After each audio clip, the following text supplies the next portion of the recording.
and welcome everybody to this video. As I always start with these videos, if you like the video, please hit the like button. If you want to comment or you want to ask any questions, then please do. If you want to share the video amongst friends, family, anybody really, then please do that.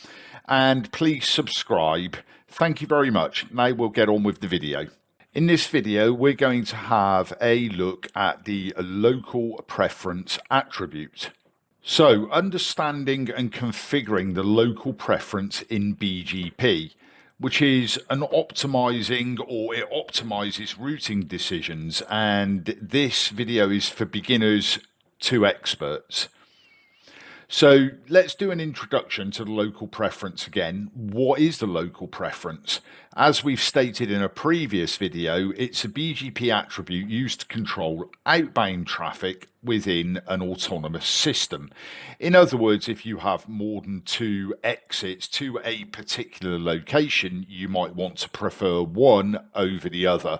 And we can use the local preference as the local preference is the highest external to Cisco attributes within BGP. Obviously for Cisco, it's the weight preference or the weight attribute. Its higher values are preferred over lower values. So if, for example, one interface is valued at 100 and another interface is valued at 200 for local preference, it will prefer 200 over 100. And why the local preference matters. As we've stated, it ensures efficient and cost-effective routing, and it provides control over egress traffic within the AS, particularly useful when it comes to traffic engineering. So what's the key features of a local preference? Well, as I've stated, higher values are preferred. As an example here, 200 will be preferred over 100. Now, the default local pref value, if it's not configured, is 100 on both Juniper and Cisco. The value is propagated within the AS, but is not shared with other ASs. So in other words, this local preference is exactly that. It's local to this AS. Within a Juniper environment, it's configured with a policy, and within a Cisco environment, it's configured with route maps. How the local preference works. Okay, let's have a little look at how it actually works. So here we've got an overview. Okay, so in the above diagram, we have two possible routes to destination AS on the right-hand side from our AS on the left. So we have path A and we have path B. So let's say there's no local pref attribute set, as we state here. So BGP goes through the attribute list and it chooses path A for the route. However, we actually want the route to utilize path B. So we configure a policy with a higher local pref value. As you see here, path B will be 200, path A will be 100. So the actual path that will be taken now will be path B to get to dest AS. The egress router from RAS, as I've stated, will select the path with the highest local pref value. And as I've also stated previously, if you want to use traffic engineering to specific egress points from RAS or any AS, that you've set this on, then it's a great attribute to utilize.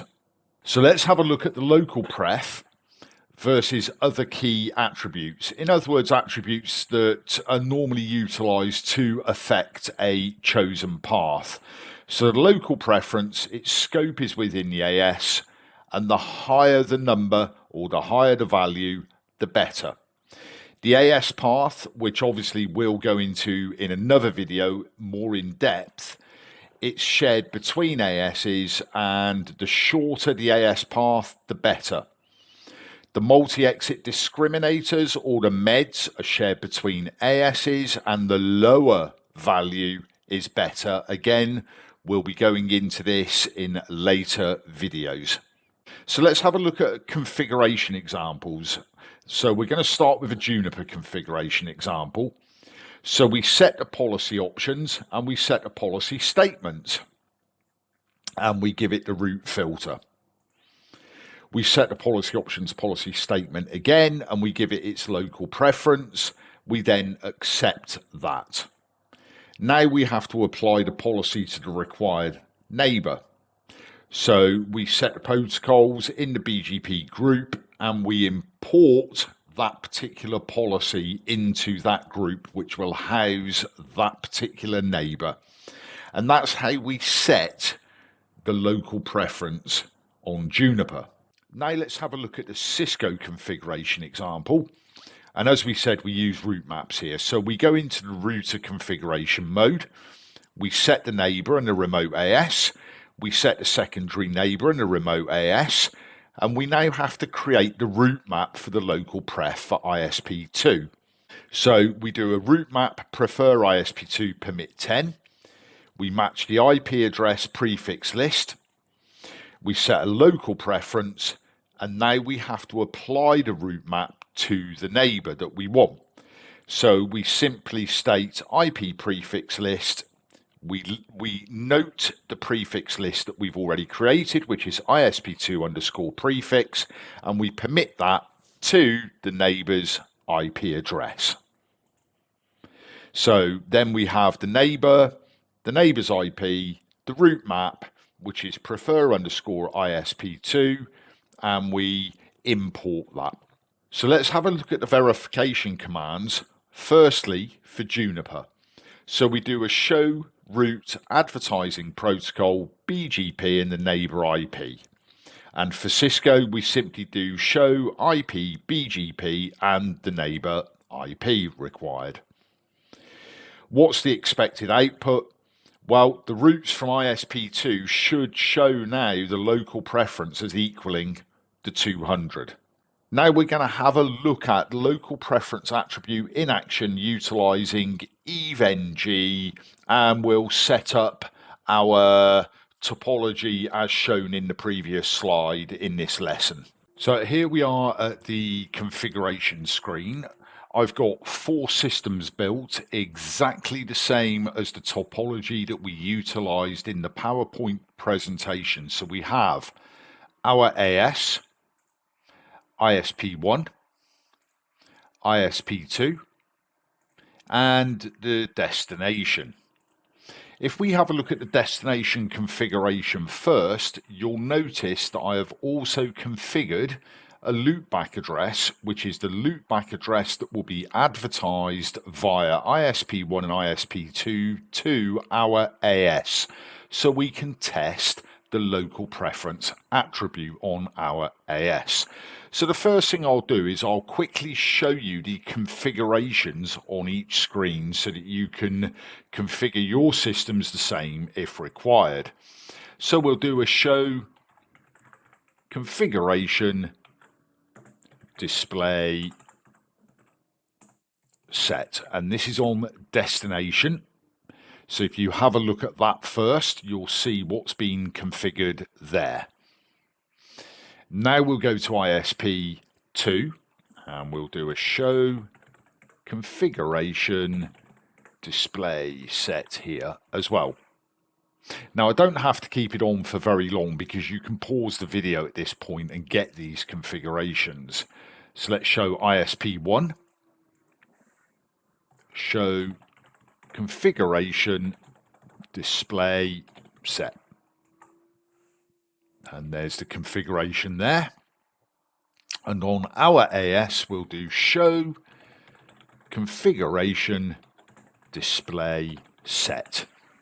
Now, what you'll notice here is that I've set some policy statements. I've set a policy statement which we noted as part of the required configuration for the local preference. So we have this policy statement which says prefer ISP2, and you'll note we have a local preference of 200 set on it, and the route filter is set to match the loopback address from the destination. And the reason I've used this as an exact address, because you can use whatever you want in here, is so that we can separate this out and you can see it working correctly compared to every other address. So the way these two policy statements are set is that this policy statement will change the route via a local preference for the loop back of the destination. This one sets every other address to go via ISP1. So this is how you can traffic engineer as well. It's a very simple configuration for the traffic engineering, but let's show you now the information that we have for that particular route. So if we do a show route, that's all we're going to do. We just do a show route. And we have to the destination, which is the loop back of the destination system on our AS. We have the preferred route, which is shown by a star. It shows the local preference as being 100. And it shows it going via GE000, which is our interface to ISP1. It does show that there is a secondary path, and that goes via GE002, which is to ISP2. So what we're going to do is we're going to take those two policies and put them in the required areas. So we have two links. We have a group to ISP2 and we have a group to ISP1. So what we're going to do is we are going to set protocols, BGP, group, and we can do a question mark to see our group. So we'll go to ISP2, import, and we're going to import prefer ISP2. So we do a prefer ISP2. And then we're going to do set protocols, BGP, group to ISP1, import, and we are going to import others to ISP1. And we'll do a commit check on that, but it should be fine. And it is. So we're going to commit that. And what we're going to do is we're going to do a show route again. But because we're in config mode or edit mode, we have to do a run show route here. And you will notice that now we have our path going via GE002.0, the preferred path for this network. And the local preference is now 200. Every other network that needs to exit this local AS will go via GE000. It's only this one particular network that will go that way. Okay, and that's how we can control routing via the local preference attribute. So now we're going to go back and summarize this on the PowerPoint presentation. So to summarize, as we've seen, local preference is a powerful tool for outbound traffic control, and you can actually see from the demonstration we gave how you can manipulate the traffic, and it is great for traffic engineering. The higher local preference values are preferred. We saw that as well.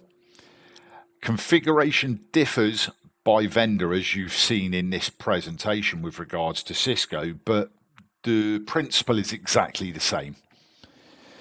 Now, what you'll need to do is you should be doing is regularly verifying and monitoring your BGP table for the required and expected behavior. So all that's left for me to say is to thank you for watching, and please hit the subscribe button because there's more great BGP videos coming your way and other great sysadmin and tech videos. Take care. Thank you.